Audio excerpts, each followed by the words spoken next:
throughout the length of the film. So I was blessed with an incredible actor who took the part very seriously to play it to the best that he could, and it was great. Just one more question. Did you impersonate a substitute teacher? Because my mom's a teacher and laughs about it all, that she's like gonna walk into a classroom and one of her visitors impersonate. Yeah, I did substitute. Matter of fact, I had kind of forgotten about that, so when my wife and I were watching the film, she said, "You never told me about this." I kind of forgot all about that. Thank you. Sure. That's really moving. Thank you. About your past and what you thought about it. That's very interesting. We were investigating an orphanage in Houston that had about 100 children in it. Most of the funding came from the government. The government was concerned that money was being misdirected out of there. When I went on an assignment, all the government would say to me is, "There's an opening at this orphanage for a Master of Social Work in MSW. Here's your credentials, go apply for the job." Because we didn't know who inside that system was behind it, or who might not be behind it. So I applied with 3 MSWs, Masters of Social Work, and they hired me. And I went to work there. My wife was finishing her paper on her master's degree in child psychology, and she was working as an intern there. And so when I first met her, I dated her under this different name, and of course had to have a story about I was from a different state and all my background. And I met her parents under this false identity of being this other person. And normally what would happen when an assignment was over and the case was over, I would just simply go into whoever my boss or supervisor was and say, "I had a death in my family this morning. I have to return home. I'll be gone a few days." And he'd say, "Fine, of course, just keep us contact with us and let us know." And then I'd call a couple of days later and say, "I'm not coming back. I'm not able to return to work. A friend will come by and pick up my belongings." An agent would go by and pick it up. When that came to this case, I took my wife to Memorial Park in Houston and parked and said to her, "I need to tell you something. First of all, this is not my name. My real name is Frank Abagnale. Second, I'm not a Master of Social Work. I never even went to college. I work for the government, and I was on an undercover assignment. My assignment's over, and I need to leave." So she paused, and she said, "So, what you're telling me is that you're a government agent?" And I said, "Not by choice." So then I had to tell her the rest. Yes, sir. It's a funny guy. It's a really strong message of having done something that you are consciously aware of was not good at the time, but has led to a lot of great things for you.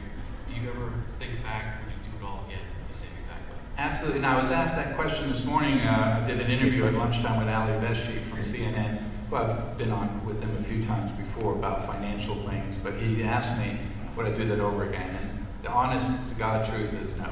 It was a very lonely life. It was, I gave up all my teenage years of being a teenager. I spent 5 years in prison, so being a young adult from 21 to 26, I gave away to being a life in prison. There were no friends, there were no people you could trust in. Everyone you met, no matter how nice you were to them, no matter how much you were giving them financially, money, so gifts, you were still deceiving them. And people do not like to be deceived, no matter what you do. And so it was not a great life, and a life that has a lot of regrets. And if I could live it all over again, even though I know all the success it's brought me and where it's brought me, I wouldn't want to have to go through that life again. I would have settled for a much simpler life. And it is a burden. People tell you that life is short. Life is not short. Life is very long. Someone in my generation will live to be in their 80s or 90s, and your generation into their hundreds. And when you make a mistake in life, you have to live with that mistake the rest of your life. The way you treat someone, the way you carry a relationship with someone, dishonesty with someone else. It doesn't bother you then, but as time goes by and you get older, all of those things come back to haunt you, and they stay with you for the rest of your life. So it was a burden I took upon myself that I will never get rid of. There are always going to be people who criticize me for what I did, no matter how good I may have turned it around. So you were always living with the fact that there's that former con man, there's that ex-con man. Everything that's ever written about me in the newspaper starts off with, famous con man Frank Abagnale, not even retired or former, famous con man. So those are things you just have to live with. When you make a mistake, you have to live with those things the rest of your life. Yes? Hello, do you have a professional goal that you feel you still have to achieve? I tried to write a lot of books. I tried to, for years and years, when I went outside the academy or the bureau to speak, it was always business to business, telling a bank how to protect their assets or telling a bank how not to be ripped off. I've spent the last few years speaking more directly to consumers and writing more directly to consumers. I found that all crimes, whether they be cyber or otherwise, is simply a matter of educating the victim. If you educate someone and you say, here's your risks, and here's how you eliminate your risks, they're not going to fall prey to those crimes. As a country and as an American businesses and financial institutions and corporations, software companies, hardware companies, we do a horrible job of educating the consumer about how to protect themselves. So I can only reach so many people, so I do that through books and television appearances like this afternoon for a financial show, to simply try to tell people this is a problem, but if I make you aware of it, when they come knocking on your door, you'll be totally enlightened about it. If I tell you not to do this on the internet, then when it comes up, you'll go, whoa, I already know about that. And I would just comment to you that there is no great master criminal sitting over in Beijing or Russia who is breaking into all of these secure systems. In every case I've been involved in involving a breach, it is not some master criminal. It is an employee of that company doing something they weren't supposed to be doing to begin with, opening the door for the criminal who's 1,000 miles away. Opened an email they shouldn't have opened, went onto a website they should have gone onto, even though they were instructed by the CIO of the company not to do that, they did it, and they caused the breach to occur. All they did is open the door for someone. There are not masterminds sitting around the world finding ways to get into systems. They're just waiting for someone to allow them into the system, and that's where they take over. Yes? Thanks. I wanted to know if you could elaborate a little bit on a story that appears in the book.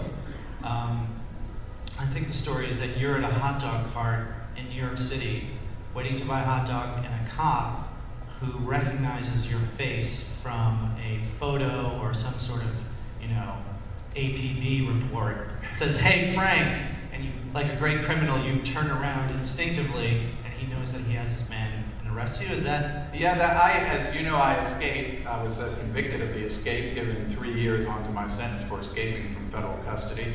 When the federal authorities brought me back to the United States, I escaped off the aircraft at Kennedy. And so I was arrested just a few days later by a New York City police detective who just recognized me at a hot dog stand in Manhattan. So that's actually the way it happened. Yes, sir. Thank you. As an ex-CDC student as well, beaten by the Irish, I just wanted to commiserate with you on that. What's your relationship with your brothers and sister? You did have siblings. What happened to them?